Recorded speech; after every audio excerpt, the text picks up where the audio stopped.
네, 오늘은 파블로프식 조건 형성의 실제 응용 뭐 이런 얘기를 좀 해보도록 하겠습니다.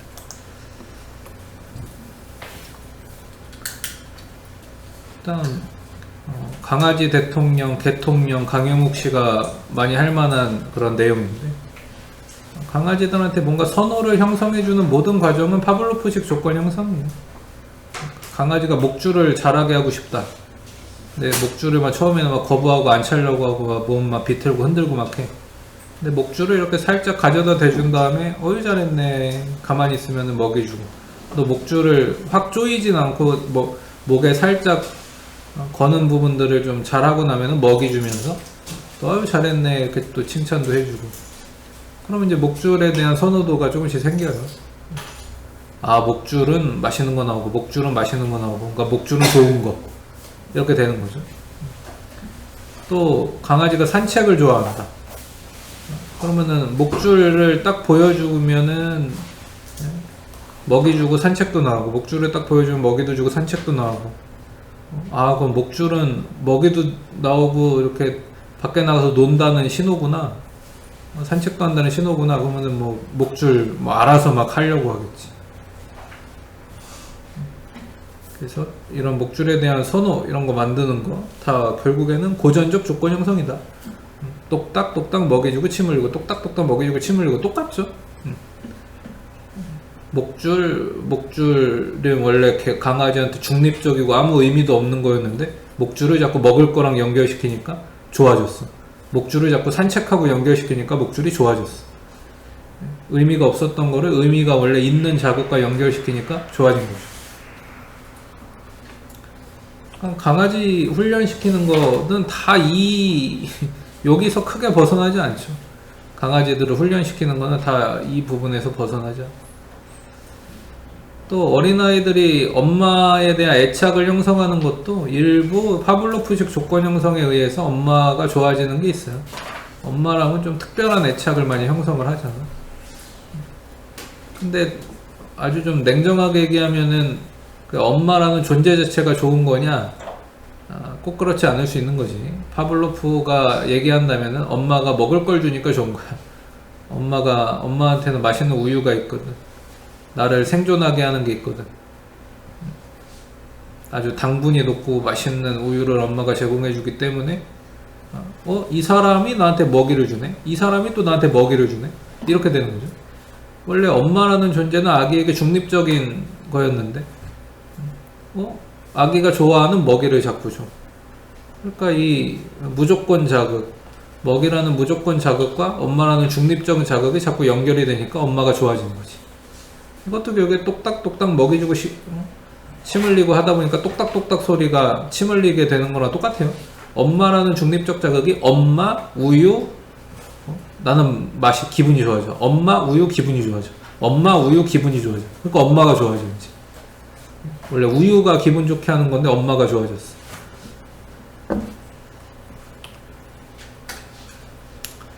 당연히 근데 반대도 가능하겠죠. 누군가 싫어지는 거. 누가 만날 때마다 이상한 냄새가 나. 만날 때마다 이상한 냄새가 나. 만날 때마다 이상한 냄새가 나. 그럼 그냥 걔가 싫어. 그렇죠? 그 이상한 냄새가 싫은 건데 이제 그 사람이 싫어지겠지. 또 누구랑 같이 있으면 맨날 혼나. 쟤랑 같이 있으면 혼나. 쟤랑 같이 있으면 혼나. 쟤랑 같이 있으면 또 혼나. 그럼 이제 걔가 싫어. 그냥 걔가 그냥 불운의 아이콘이야. 혼나는 것의 아이콘. 쟤랑 같이 있으면 맨날 뭐 안 좋은 일 생겨. 쟤랑 같이 있으면 또 안 좋은 일 생겨. 그럼 걔가 그냥 또 싫어져. 어떤 장소도 마찬가지죠. 어떤 장소에 갔는데 이상한 냄새가 나고 불운한 일을 겪거나, 또 뭐 어떤 장소에 갈 때마다 누가 자꾸 화를 내. 그럼 그 장소가 싫어져. 이런 것도 다 파블로프식 조건 형성에 의한 선호도가 만들어지는 거죠.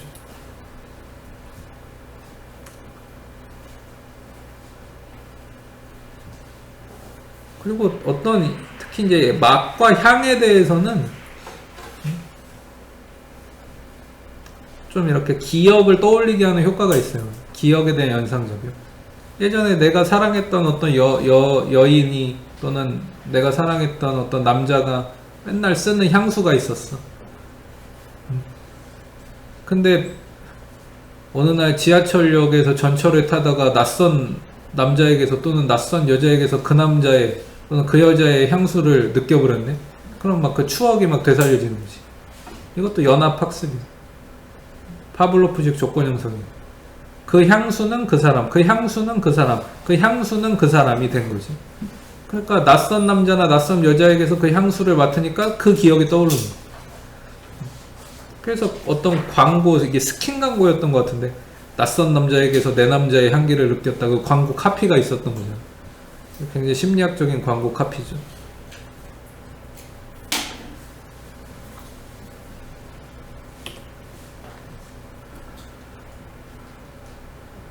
그리고 때로는 좀 이 조건 형성을 2중, 3중으로도 할 수 있어요. 그냥 똑딱똑딱 먹이 주고 침 흘리고, 똑딱똑딱 먹이 주고 침 흘리고, 그러다 보면 똑딱똑딱 소리만 들어도 침을 흘리게 되지. 근데 그러고 난 다음에 갑자기 불빛을 번쩍하고 똑딱똑딱, 불빛을 번쩍하고 똑딱똑딱 침 흘리고, 불빛을 번쩍 똑딱똑딱 침 흘려, 불빛을 번쩍 똑딱똑딱 침 흘려. 그럼 이제 어떻게 되냐? 불빛을 번쩍하는 거에도 침을 흘려. 이중이 된 거죠. 강아지도 이 정도는 조건 형성이 돼요. 강아지도 꽤 똑똑한 거지. 2번 꼬아서 생각할 수 있어. 두 수 앞을 생각할 수 있어. 나름 똑똑해. 고양이들도 마찬가지입니다. 원래 먹이를 주면은 기분 좋아하고 먹이를 주면 기분 좋아했는데 나중에 이 고양이가 가만 보니까 먹이통을 까는 소리가 있어. 맛있는 고양이 사료를 까는 소리가 들리면은 먹이가 나와. 통조림을 까는 소리가 들리면 먹이가 나오고, 통조림을 까는 소리가 들리면 먹이가 나오고, 그러면은 통조림 까는 소리도 이제 좋아요. 근데 이제 이게 이중으로도 될 수 있거든. 통조림을 캐비넷에서 꺼낸 다음에 통조림 까는 소리가 들리고 먹이가 나와. 캐비넷에서 통조림을 꺼내는 소리부터 들리고 나서 까는 기계음이 들리고서 먹이가 나와. 그러면은 캐비넷에서 통조림을 꺼내는 것부터 좋아하거든.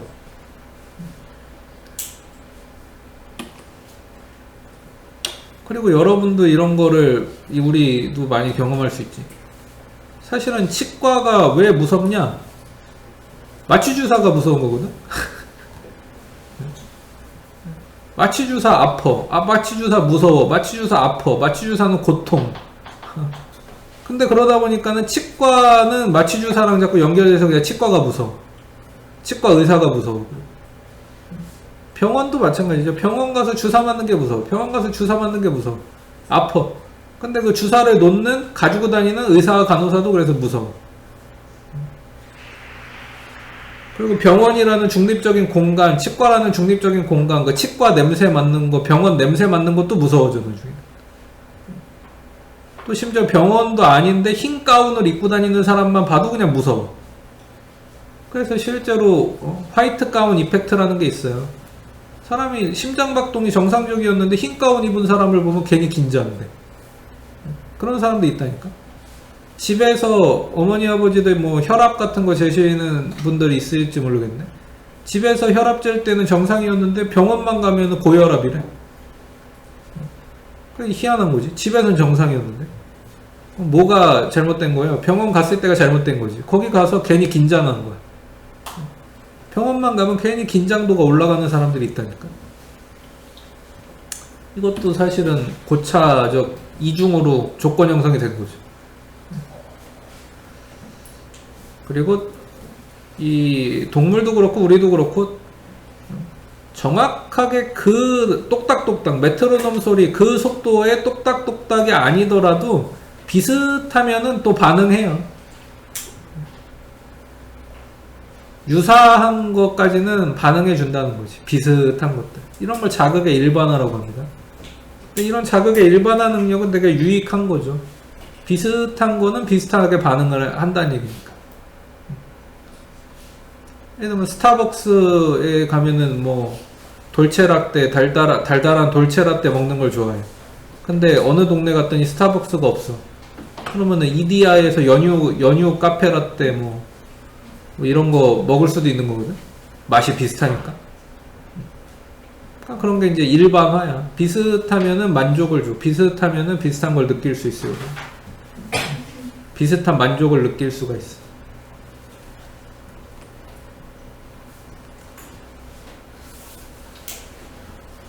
그래서 목줄을 좋아하게 된 강아지는 내가 원래 빨간색 목줄을 좋아하게 됐는데 뭐 파란색 목줄도 좋아할 수 있는 거죠.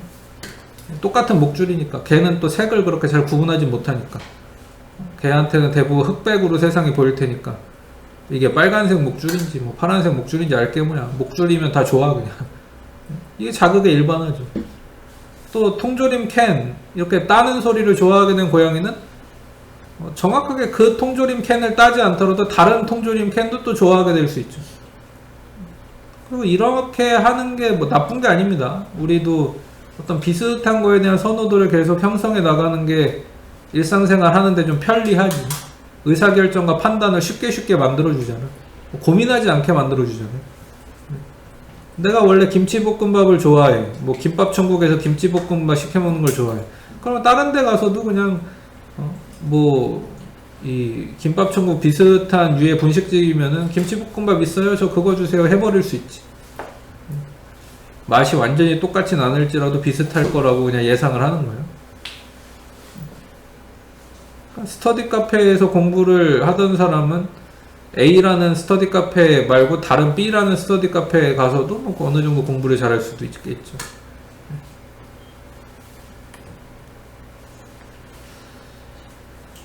그리고 뭐 옛날 ATM기들을 제가 한번 쭉 사진을 한번 모아봤는데 요즘에도 이제 크게 달라지진 않았어요. 예를 들면 여러분이 국민은행 ATM기를 써. 거기서 돈을 찾는 거를 잘 학습했어. 그러면은 뭐 기업은행 ATM기도 결국에는 메뉴 구조가 비슷할 거거든. 디자인이 뭐 달라도 조금 달라. 그러니까 얼마든지 사용할 수 있어. 롯데시네마에서 영화표 끊는 키오스크를 써봤으면 CGV에서도 영화표 끊는 키오스크를 얼마든지 쓸 수 있는 거지. 비슷하니까 일반화할 수 있으니까 완전히 똑같진 않아도. 그러니까 이거는 우리의 능력이야. 인간의 능력이자 유기체의 아주 효율적인 능력이에요. 자극의 일반화. 비슷한 거는 우리는 그렇게 반응할 수 있는 걸 학습을 해. 이건 되게 좋은 능력이죠, 그러니까.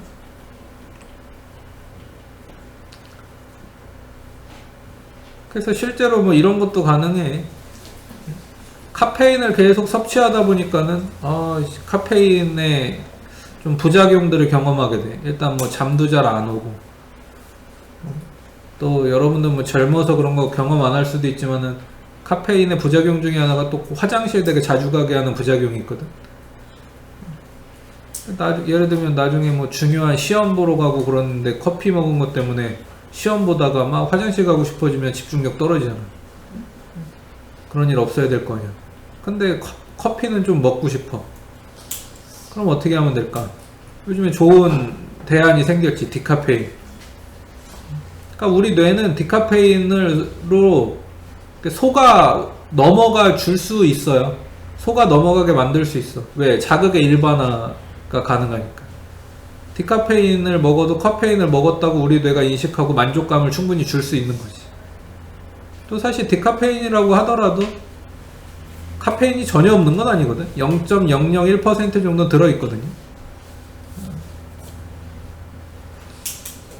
그리고 요즘에 이제 술 좋아하는 사람들인데 예를 들면 건강검진 같은 거 받고 나서 당신은 이제 맥주 한 잔도 먹으면 안 돼요. 알코올 드시면 안 돼요. 근데 자꾸 먹고 싶어. 어떻게 그러면? 무알코올을 먹는 거죠.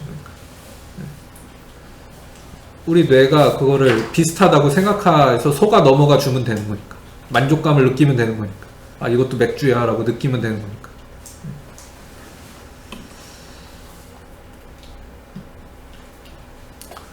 그래서 우리는 어떤 것에서든지 좀 쉽게 적응하기 위해서 또 비슷한 것에 대한 판단과 의사결정을 좀 빠르면서도 정확하게 하기 위해서 진화가, 에볼루션이 우리에게 이런 적응의 능력, 그 중에서도 자극의 일반화의 능력을 부여했다고 볼 수 있어요. 또 어떤 사람도 마찬가지지. 어떤 인상을 가진 사람은 나한테 좀 불쾌감을 줬었어.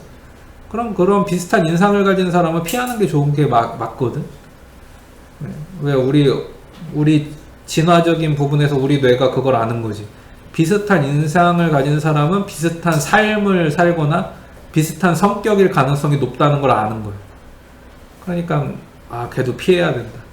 이런 자극의 일반화 경향이 우리 생존과 번영에 그리고 도움이 되는 거죠.